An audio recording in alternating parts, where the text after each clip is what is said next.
Dual cab 4x4 utes come with diesel engines, right? Well, the new Volkswagen Amarok Aventura does it a bit differently by offering a turbo-petrol option. And it's the 4-cylinder engine straight out of the Ford Mustang sports car. How does this happen? How does it drive? Let's saddle up and find out.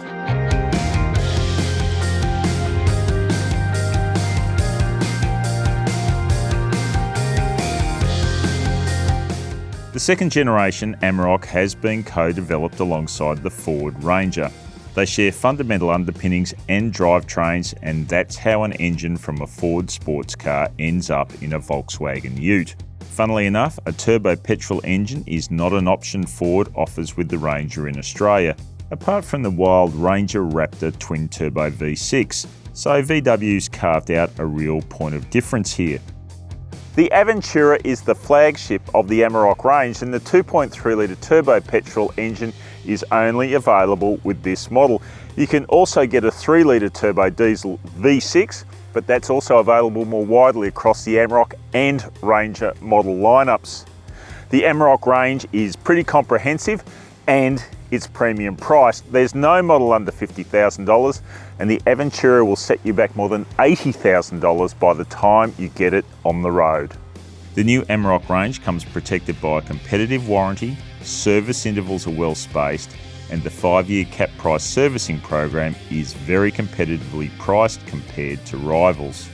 Volkswagen puts a lot of effort into making sure the Amarok has a distinct exterior style. The Aventura gets the Family X design bumper, this moulded sailplane, an electric roll cover for the bed, and these 21-inch alloy wheels with highway tyres. That should tell you something about how VW pictures the Aventura being used. It's a lifestyle ute with plenty of bitumen expected in its driving life.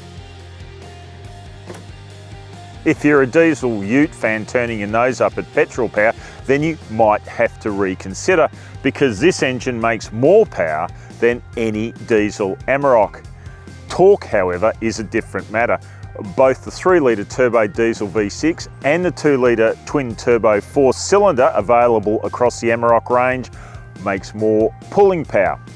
Now, down the driveline we've got a 10-speed automatic transmission and a permanent 4x4 system with an auto 4-wheel drive mode.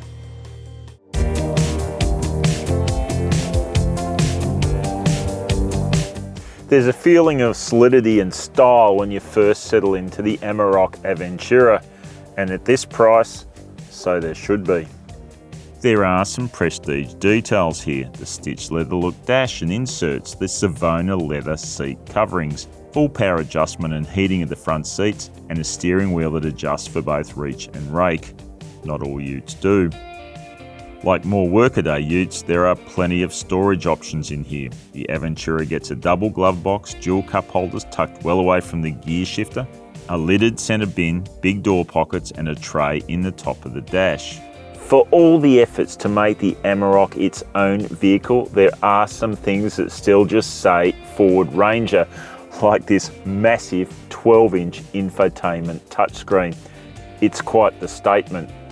It works pretty well using the Ford Sync operating system, but there are some complexities. For instance, you have to double step to get into the dual zone climate control system. Many people will quickly flick to their smartphone-based systems where things like sat-nav maps have more clarity and podcasts are easier to access. The Amarok Aventura's infotainment suite is pretty impressive. Wireless smartphone connection and charging is standard. There are both USB-A and USB-C connectors, a Harman Kardon stereo, and one thing we really like in a vehicle like this designed to travel far and wide is the retention of AM radio. The Amarok uses basically the same digital instrument cluster as the Ford Ranger, but it works better because it's got a proper tachometer. You can also cycle a lot of different information through the screen via a drop-down menu. There's no shortage of cameras and sensors for parking the Amarok Aventura, and the clarity and information provided is good. There's also automatic park assist if you feel like going hands-free. The new Amarok comes with a 5-star ANCAP rating based on 2022 protocols. It also addresses one of the old Amarok's biggest deficiencies by having airbag protection for rear seat passengers. The driver assistance systems are comprehensive and based on Ford tech. That's good news because they work very well. These thickly padded front seats do impinge on your room in the rear seat. Look, there's still some knee room for me and headroom is good, but it's all very upright and not at all relaxed. Features back here include door, seat and seat back pockets, a fold-down armrest with cup holders and a 12-volt outlet, but there are no USB points. Both the seat base and backrest fold, increasing storage flexibility. The tray is longer and slightly wider than before, although in the case of the Aventura, its flexibility is a bit limited because of the storage box for the roller cover. So does that make the roll cover a good or bad thing? Well, if you think of it like the boot of a normal sedan as a place you can store stuff without having to worry about security, it's good. The Aventura's bed also comes with a drop-in bed liner, a 12-volt outlet, 6 tie-down hooks and lighting. The payload is 872 kilograms, which is the second lowest in the range ahead of only the V6 Aventura, and then only by 14 kilograms. Speaking of a number, the Aventura petrol claims a 3,500 kilogram brake towing capacity, just like all the diesel Amaroks. Okay, enough of the chat. Let's hit the road in the Amarok Aventura and see what a petrol turbo ute drive experience delivers.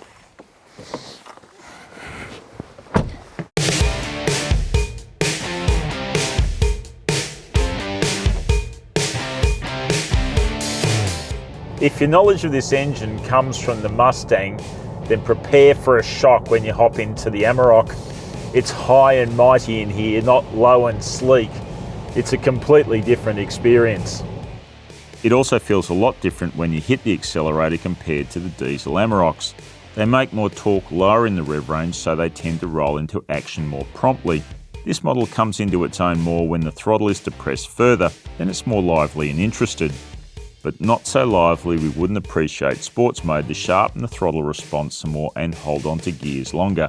And also we'd love some flappy pedals for manual gear changes and not just these hopeless buttons on the shifter.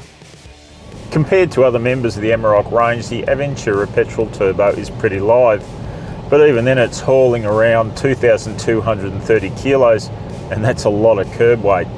Combined with a long wheelbase and a high centre of gravity, you can understand why this is not the most nimble of handlers. Hey, light and accurate steering helps, but it's no lover of tight corners. The 21-inch rubber does transmit a constant patter back into the cabin, but on the positive side, the Aventura's control over big bumps and absorption of potholes is very good. Add in the 4x4 system's traction, and this is a stable and comfortable way to travel on both bitumen and gravel roads. But riding on this low-profile road rubber, we weren't interested in getting too adventurous off-road. The weakest element of the chassis package was the brakes.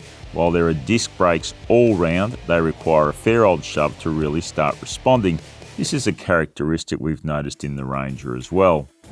Opting for the petrol engine means you avoid the clatter that afflicts diesels, especially at warm-up.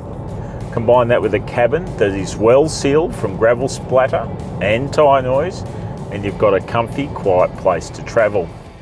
Our testing of the Amarok Aventura ended up with a 10.2 litre per 100 kilometres fuel consumption average over a varied week of driving. In our experience, that undercuts the diesel V6's real-world consumption average per 100 kilometres by about a litre, and it's about a litre more than the 2-litre diesel twin-turbo. So as an overall drive, the Amarok Aventura is a bit of a mishmash. The characteristics of the petrol engine don't quite meld with this vehicle's size and weight. It actually feels a bit trapped.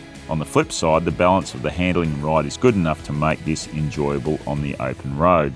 Add in some mature styling, a rich interior and plenty of tech and safety gear, and the Amarok Aventura is as close as a 4x4 dual cab ute gets to being a luxury car on the Australian market today. It's just the characteristics of the petrol engine are a little bit at odds with this type of vehicle. It's the same as putting a diesel in a sports car.